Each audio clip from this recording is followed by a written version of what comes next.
To win in life, you got to suffer short-term pain for the long-term gain, or short-term pain for long-term gain. Freedom is not free. Americans are going to have to make some sacrifices. This is short-term, and I'm asking you to just trust the man, okay? This is statement passed by every media house this days कि जो short term pain है वो आपको long term stability देगा, and they are specifically talking about this Iran war and Israel striking Iran and this whole charade going on. तो अब इसमें क्या है कि अगर ये सच है then why the long term bond yield of US are increasing.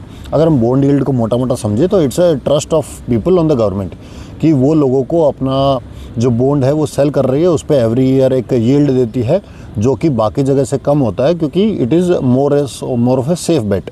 जब बॉन्ड यील्ड इंक्रीज़ होती है तो इसका मतलब कि लोगों का जो ट्रस्ट है गवर्नमेंट बॉन्ड्स में वो डिक्रीज़ हो रहा है। उनको लगता है कि ये अभी मोर रिस्की हो रहा है, तो we want more interest to put money into this.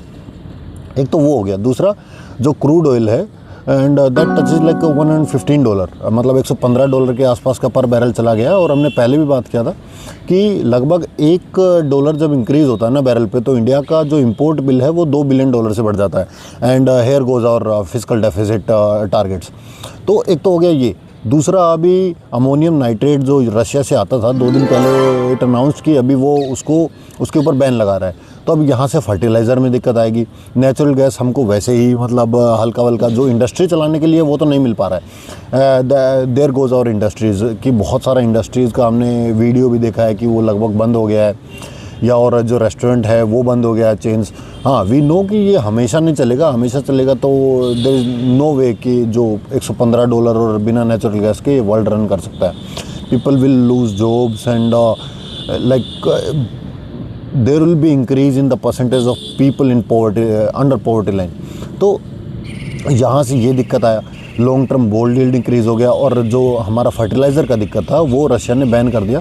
और अमोनियम नाइट्रेट को मेन जो यूरिया वगैरह होता है इसमें यूज़ होता है। और जब और एक और यूज़ होता है जब जो हमारा डायनामाइट इंडस्ट्री होता है, जब भी जो ये सिरेमिक और ये सब वाला हमको जब ब्लास्ट करना होता है कुछ, तो इस अमोनियम नाइट्रेट में डीजल मिला के डेटोनेटर से इसको ब्लास्ट किया जाता है, वहाँ भी पर उसके लिए परमिशन होता है। But there also another use of it. तो उसके ऊपर जब बैन लगा दिया है तो मेन प्रॉब्लम जो फर्टिलाइज़र का है उसमें आएगा।